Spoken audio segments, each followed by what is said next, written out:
Good day mga koy. So pag-uusapan natin sa video natin ito ay itong Rain or Shine Elasto Printers at saka itong Terra Firma Jeep kung saan ay nagkaroon nga ito ng back-to-back na panalo ngayong PBE Commissioner's Cup at itong Rain or Shine naman ay magpapalit import.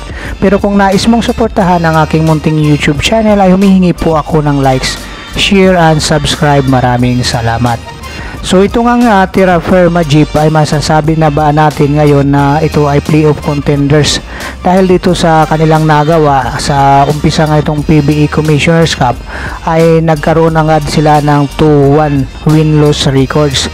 So ito sa pangunguna nga nitong si Javi Gomez de Leano kung saan dito sa laban nila kontra ito sa Inlex Road Warriors na nagtala ng 31 points. Ito yung career high nga niya dito sa PBE. So ito yung magandang development dito sa Terra Firma Jeep dahil dito sa nagiging consistent na nga itong si Javi Gomez de Leano at malaking bagay nga itong kanyang opensiba para dito sa Terra Firma Jeep sa kanilang mga panalo.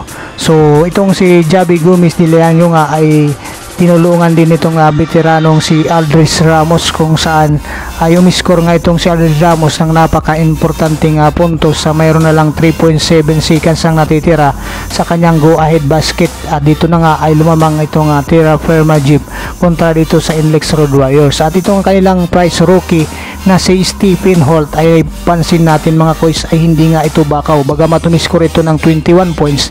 Ang kagandahan dito kay Stephen Holt ay ang kanyang pagiging maturity at ang kanyang masasabi natin na experience niya sa paglalaro overseas.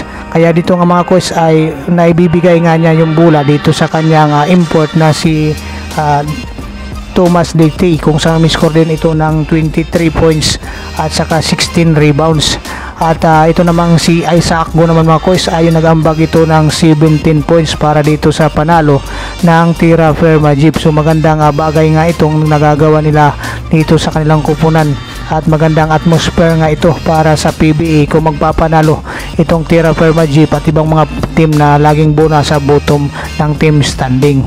At itong kanilang napaka-consistent na player naman na si Wami Chungson, ito yung masasabi natin na ito nagiging leader dito sa kanilang team ay nagambag naman din ng 14 points sa laban na ito at ang presensya nga niya ang napaka-importante dito sa laban na ito.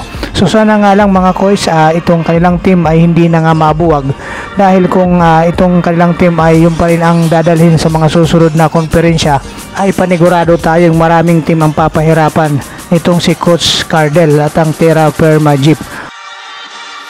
So sa laban nga nila dito versus Inlex Road Warriors ay muntikan ba nga sila dito mamikos-mikos mga koys dahil nga sa nagkaroon ng maling tawag ang officiating dito sa laban na ito kung saan ay tumawag pa nga ito ng foul. Mayroon na lang seconds na lang ang natitira sa orasan sa huling yugto. At nang ito nga imbestigahan itong si Commissioner Willie Marshall ay wala nga ang foul itong kay Andreas Kahilig. Kaya ito bibigyan nga ng suspension itong mga referee na nag-officiate dito sa laban ng Inlex Road Warriors versus Terra Firma Jeep. So ito ang maganda dito mga koys. Talagang kailangan talaga aksyonan agad ng PBE Commissioner's Office patungkol nga dito para hindi na nga ito mangyari sa mga susunod na laban at para maging patas ang laban dito sa PBE Commissioner's Cup at saka sa lahat ng PBE games. Ito yung gusto natin. So sa pangalawang balita naman natin ito guys, itong sinasabi ni Coach Ying Giao na kailangan na nila ng tinatawag na drastic measures dito nga sa kanilang tatlong sunod na talo kung saan nasilat sila nitong Phoenix Super LPG sa score na 99-98 at sa ngayon nga sila yung pinakakulilat nga ngayon kasama ang Converge Fiber Rixers na mayroong 0-3 win-loss record. So ayon nga dito sa panayam kay Coach Ying Giao ng Spin.ph ay binahagi nga nitong si Coach Ying Giao ang plano nga ng Rain or Shine regarding dito sa kanilang import na si Dawan Summers.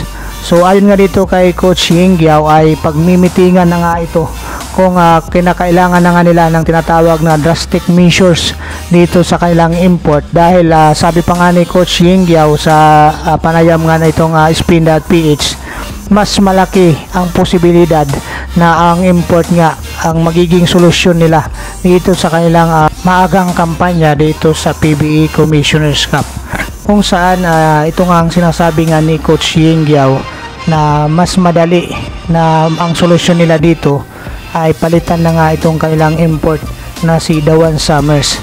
Bagamat hindi nga masama naman ang nilalaro nitong si Dawan Summers na nag-average nga ito ng 24.7 points at mayroon itong 8.3 rebounds, 3.7 assists at saka 1.7 blocks. Ang sabi nga ni Coach Ying Giao dito ay hindi masama itong nilalaro ng kanilang import na si Dawan Summers, ngunit kinakailangan nga nila ng pinakamadaling solusyon ay ito nga ang kanilang import na kinausap na nga nila itong si Dawan Summers regarding nga dito sa sitwasyon nitong rain or shine Elasto Painters.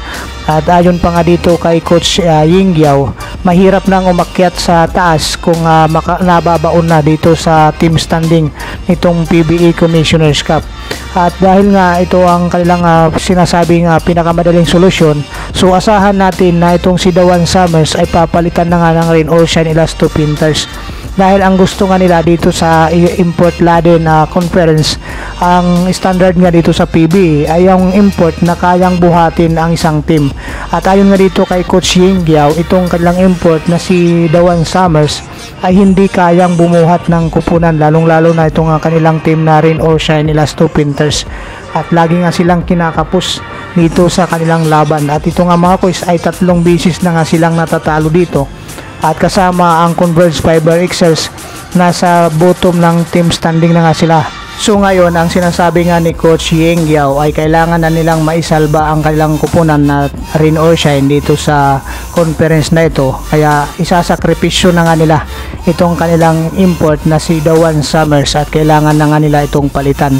Dahil ang susunod nga makakalaban nila ay itong mga team na nga dito na sa PBA na malalakas, lalong-lalo na yung makakaharap na nga nila itong sa Friday, itong defending champion na Barangay Ginebra San Miguel.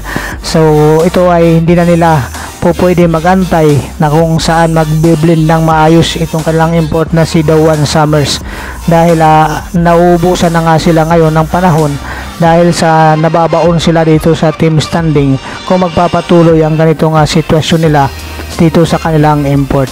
Kaya ayon nga dito kay Coach Ying Giao, so as soon as possible ay papalitan na nga nila itong kanilang import at mimitingan na nga lang nila ito dito sa by Monday o buka. Ayon nga mga kois, lalabas na nga ang balita nito patungkol dito sa pagpapalit ng import nitong rain or shine Elasto Painters. So kayo mga kois, anong kayong mga komento at suggestion patungkol dito sa ating PBA updates? Comment down below lang mga kois. God bless you all. Maraming salamat at huwag niyong kalimutan i-likes, i-share and i-subscribe ang ating munting YouTube channel para sa mga susunod na video natin ay updated po kayo. So maraming salamat. God bless you all. Bye bye.